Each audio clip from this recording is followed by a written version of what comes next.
This cold air coming down, funneling all the way down into Florida, Gulf moisture riding up and over it as it does. It's fairly shallow to begin with, and so that's going to be ice. And then as we go to the north, we're going to be looking at snow out of this thing. As far as ice accumulations, we expect from Myrtle Beach, Charleston, Savannah, back to Albany, Georgia, up to a half an inch.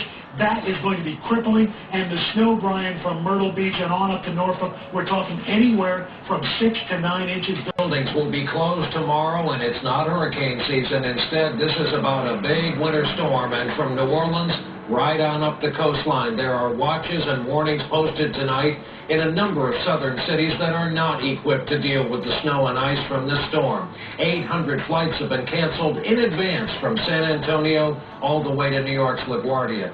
The hallmark of this winter of 2014 thus far has been the reach of winter so far to the south and up north, where schools will also be closed tomorrow from Pittsburgh north to St. Paul. It's been a costly winter for those trying just to stay warm at home. We have both north and south covered tonight. First to John Yang in Chicago. John, good evening. Good evening, Brian. Chicago's temperature peaked today at 6, and that was at midnight. It's been falling ever since. Right now it is 2 below here in Chicago, on our way down to a forecast low of 11 below. We just about had enough of this weather. Already, Chicago's had 16 days of sub-zero temperatures, more than double the average. And it's much the same across the Midwest. In Wisconsin, a rare glimpse of nature's beauty. For the first time in 5 years, the ice is thick enough for visitors to safely visit Lake Superior sea caves. On Lake Michigan, ice is a hazard, so icebreakers are hard at work. As the temperatures plunge, heating bills soar. They need to be aware that this is going to impact their bills. They're going to be paying more than they did last winter. Hardest hit, the 63 million users of natural gas and propane. Natural gas prices have hit 3.5-year highs, despite a glut in North Dakota that's being burned off because pipelines can't keep up. Nationwide, the government predicts an average natural gas heating bill of $665, 10% more than last year. In the Northeast, record cold means even higher bills, more than $1,000, a jump of 17%. For propane users in the Midwest, a bigger jump, an average bill of more than $1,600, up 23%. Nearly 24 states, most of them in the Midwest, have declared propane emergencies. Enter the stars. Let your flight not take place in winter, is what it says in the Bible. And why is it so cold? And a few things came to mind while I was thinking about the bizarre temperature swings this winter and extreme cold weather.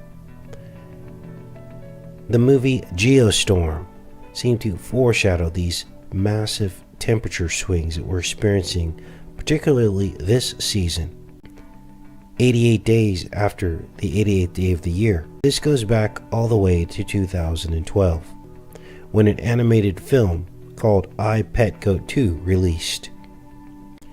And shortly thereafter, the Hurricane Sandy and Handy Sook events took place. The sands of time had run out on America. And the people at Heliofan who made the film I, Pet Goat actually said that they foreshadowed the events.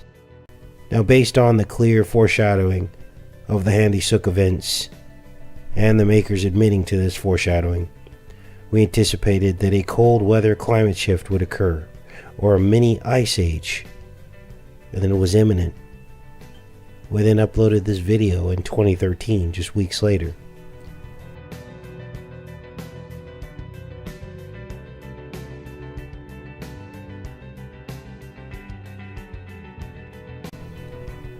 The term polar vortex was coined by the media, followed by harsher and harsher extreme negative temperatures in the very locations pictured in I, Pet Goat 2. And then at the end of I, Pet Goat, fireballs came from the sky and destroyed the pyramids at Giza. The following year, the American Meteor Society reported record fireball sightings around the world, peaking on key dates such as 3/22, the eve of Halloween, the eve of Blind 11, 11/6, and Christmas. Good morning, everybody. What a show we have today. Finally getting into Game of Thrones. Now, many of you have asked me to get into this, and I'm on season 3 at the end of the season. A couple more episodes to go to finish up the season. And, honestly, I'll be honest with you, I was expecting it would be a lot more packed with symbolism. And there is some symbolism. We're going to go over that today.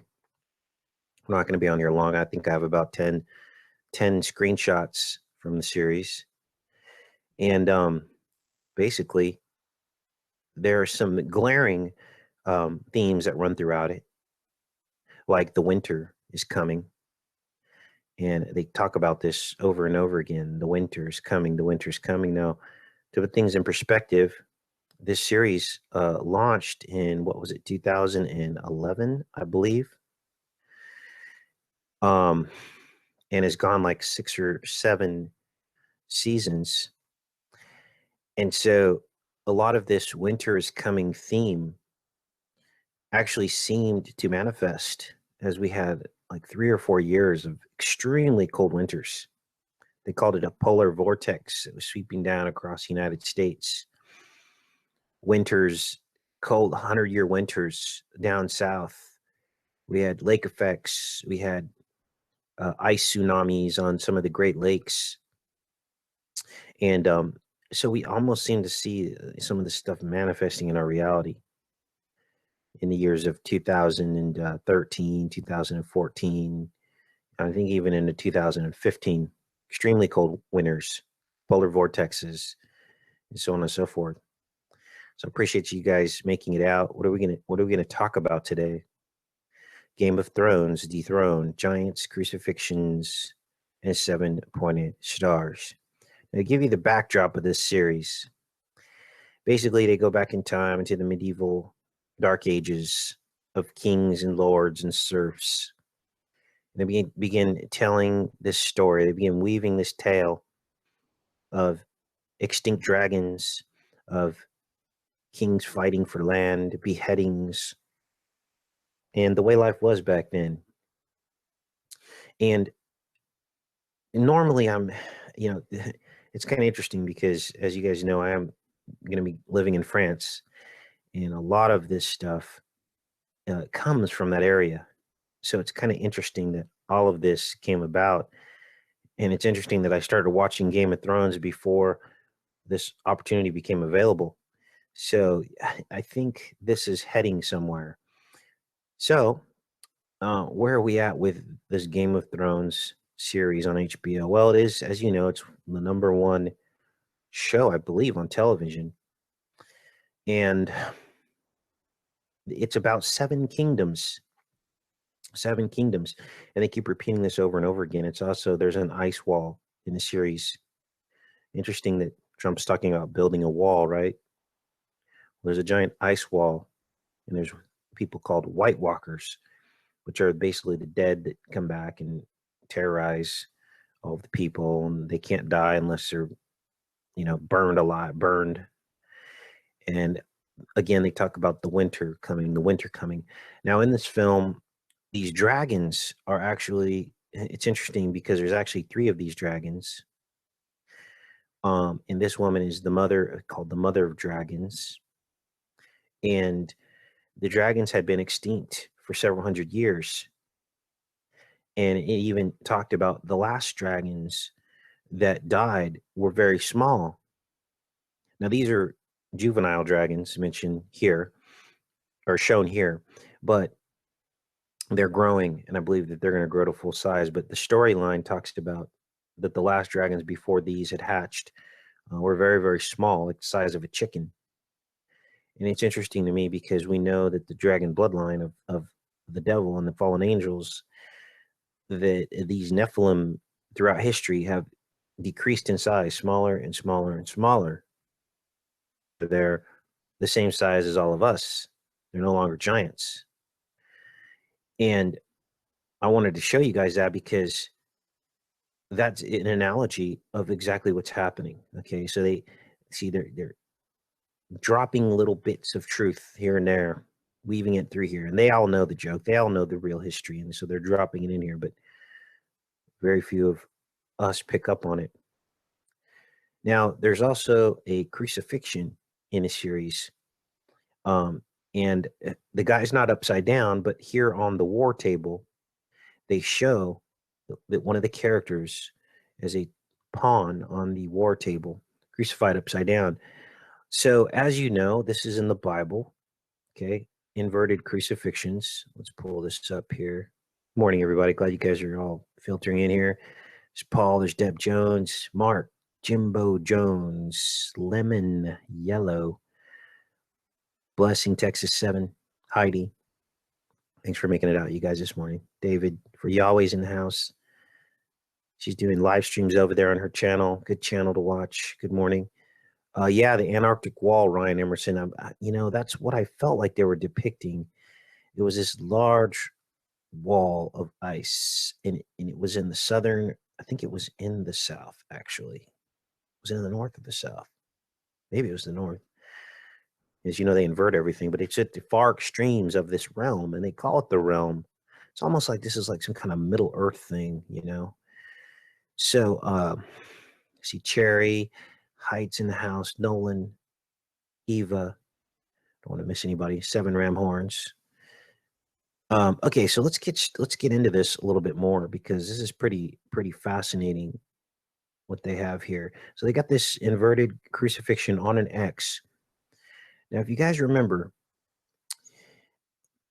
I showed you, we talked about the crucifixion of Christ and how he had to carry his cross up to Golgotha, the place of the skulls, to be crucified, right? He had to carry his cross.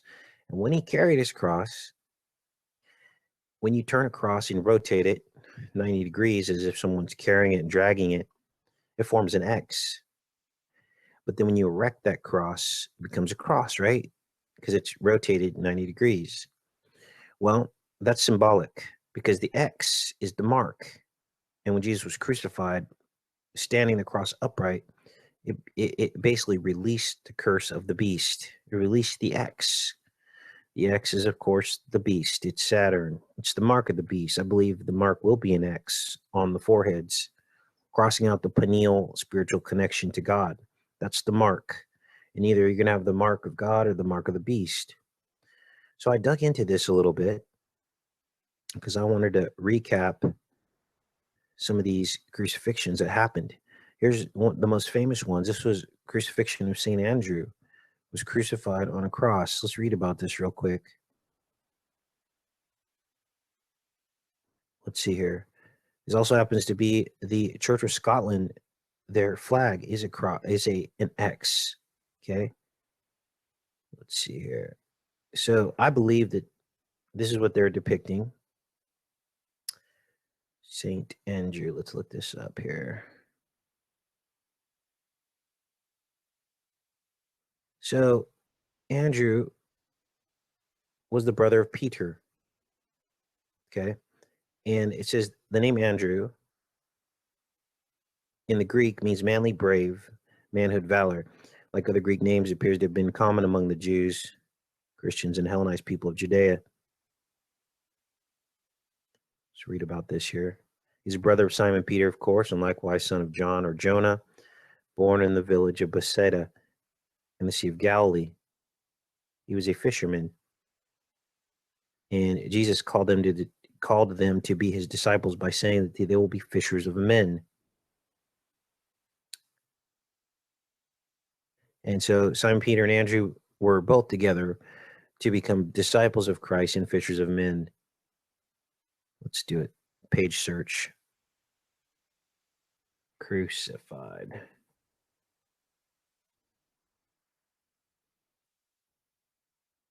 Andrew said to have been martyred by crucifixion at the city of Patras in Achaia. Early texts, such as the Acts of Andrew, known to Gregory of Tours, described Andrew as bound, not nailed, And they actually depict this in Game of Thrones. The guy who gets crucified on a cross, an X, he's bound. He's not nailed to a Latin cross of the kind on which Jesus said to have been crucified. Yet the tradition developed that Andrew had been crucified on a cross of the form called Cruz de Cusada, X-shaped cross, or saltire, now commonly known as St. Andrew's Cross, supposedly at his own request, as he deemed himself unworthy to be crucified on the same type of cross as Jesus had been. So it's almost like he marked himself as the beast, and I wonder why he would do that. Iconography of the martyrdom of Andrew, showing him bound to an X-shaped cross, does not appear to have been standardized until the later Middle Ages. So you see how this all fits in together? Game of Thrones, Middle Ages. They're showing us something here. All right, what does this say here? Having interpreted the cloud phenomena as represented the Cruz de Escada upon which St. Andrew was crucified, Ungus honored his pre-battle pledge and duly appointed St. Andrew as the patron saint of Scotland. Okay, so Game of Thrones, I believe, takes place in the Scottish territories. The white saltire, so they're talking about the flag here. The white saltire set against a celestial blue background is said to have been adopted as the design of the flag of Scotland on the basis of this legend. So the flag of Scotland is based on St. Andrew's crucifixion. That's interesting. I didn't know that. However, there is evidence that Andrew was venerated in Scotland before this.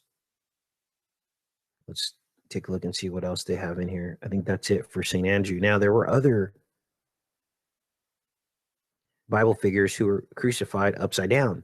So we have both components. We have the X crucifixion and the upside down depicted here in the Game of Thrones. So they're combining two different stories. Let's take a look at who else. Looks like St. Peter. St. Peter traditionally held that he was crucified upside down at his own requests, since he saw himself unworthy to be crucified in the same way as Jesus. So we have St. Peter, St. Andrew. Looks like Philip as well. Philip and Bartholomew were then crucified upside down, and Philip preached from his cross. So 3 or 4 separate disciples crucified on an X or upside down. Let's go back in the chat and make sure you guys are all still connected. Okay, let's keep going with this because this is interesting. We're going to get into other stuff going on here. Now, they depict this giant. Okay, here's a screenshot of this giant in one of the episodes. I think this was in season 3 as well. And at the outset of this giant, when they actually feature him, they show us, let's pull this up here. This giant is introduced carrying these actually there's 4, these 4 posts. And he walks through this camp. And basically, let's pull this up here. View image. He walks past this group of people and he pounds. Why is it not showing us this picture? I guess that's the only one we're going to get. He pounds one of these into the ground. And he grabs a rock and he starts hammering it into the ground. And then this gal with the red hair says, don't make this guy angry because he will pound you into the ground like a nail, like a hammer and nail. Now, to put this all in perspective and understand what they're actually saying here, you have to know Bible history. You have to know that at the crucifixion of Christ, the head of a giant, Goliath's head, was actually buried at the exact spot where Christ was crucified. Yes, that's where it was buried, at the place of Golgotha. And this is all symbolic, okay? Because Jesus represented the salvation. He represented the savior of humanity against the giant seed. Okay, this is the enmity between the seeds. Jesus, pure blood, giants, impure blood. Okay, so we had the giant, his head buried at Golgotha, where Jesus was crucified, and then we had Jesus crucified there, basically countering, this curse. It's all symbolic, you guys. And this happened when David slayed Goliath. He threw a smooth stone that hit Goliath right in his pineal gland. What happens to your pineal gland as you get older? It calcifies, it turns into a stone. Okay. He had 5 smooth stones. He threw one of them, a sling. I believe the sling represents the narrow gate. Okay. David was of the pure blood. He was of Christ's bloodline. He was Christ's forefather. 14 generations. I think it was either 14 or 20. I think it was 14 generations before Christ was crucified. Okay. Because it went something like this. Abraham to it was Abraham to David, 14 generations. David to the exile, 14 generations, and then exile to Christ, 14 generations. I might have had those out of order, but basically there was 42 total generations from Abraham to Jesus. Okay. So when they talk about hammering a nail, that was the exact thing they said here, and it was done by a giant. They were talking about the crucifixion of Christ. Now, about 5% of people are going to pick up on that, if that. But you see how all of this ties together. This is what they were depicting here. The giant representing the Philistine giant Goliath, right? Of this giant. This is when he entered into the series. Okay, let's go back in the chat. Make sure you guys are good. Okay, so let's keep going with this because there's more. Okay, let's take a look here. Now, there are 7 kingdoms, and many of you will recognize this 7-pointed star. Why? Because we just decoded this. Before I even started watching Game of Thrones, this is around the neck of the creator of the Gorillas. The Gorillas is a virtual band. It was trending #1 on YouTube. I started to decode it. I told you guys it's the 7-pointed star. It is the sigil. This is it right here. Sigil something, sigillum sanctum fraternitatis. This is right out of Aleister Crowley. You see all these 7, 7, 7, 7. And there it is right there. It's the same star. And this was around the neck of the lead singer, or the founder, maker, or creator of the Gorillas, the virtual band. He was wearing it in an interview. I called it out, and all of his fans came to the video and said I'm crazy, and so on and so forth. And Gorillas was never meant for children, even though it's all animated. And I said to them, when I was 14 years old, I saw heavy metal, which was an animated, X-rated film that kids weren't supposed to watch, but they watch because it's animated. That's what animations do. It draws in a certain crowd. And I also showed how their fan base is largely teen. So how are kids not supposed to watch the Gorillas? Okay. So I don't buy that. I don't buy the excuses. I just call out things for what I see. So what is this all about? Okay, well, there's your mark right there. There's the X I was just telling you about. The crucifixion on an X. See that? And it's the OX. What is the OX? It's the ox. It's the beast. An ox is a beast. This is why the ancient Egyptians utilize symbols that are derived from different components of the spinal column of an ox. The ankh, ANKH, is the thoracic vertebrae of an ox. The jed, DJED, is the sacrum part of the tail of an ox, which is at the bottom, where they get their force from. That's where the word Jedi comes from, you see. And these are symbols all throughout Egyptian history. Okay, and it's the beast. They're marking you with the beast in the forehead and the pineal. Now, they talk all throughout this series Game of Thrones, about the seven kingdoms. And then they're obviously calling out the 700 people. And they're actually in a crypt here in this scene. They're actually walking through a crypt with everyone's ashes and tombs. And this is where it is. It's right under the sigil secularium, which is, we'll get into a little bit more of that. They repeat it here. It's not just one instance. It's not like I just pulled a symbol out of thin air. It's all throughout this, okay? Here it is again. This is the king, the young king and his wife, okay? Here's the crucifixion on the X that I was just talking about. See how he's bound and not nailed, just like we just discovered. Now, I got a couple more things pulled up here.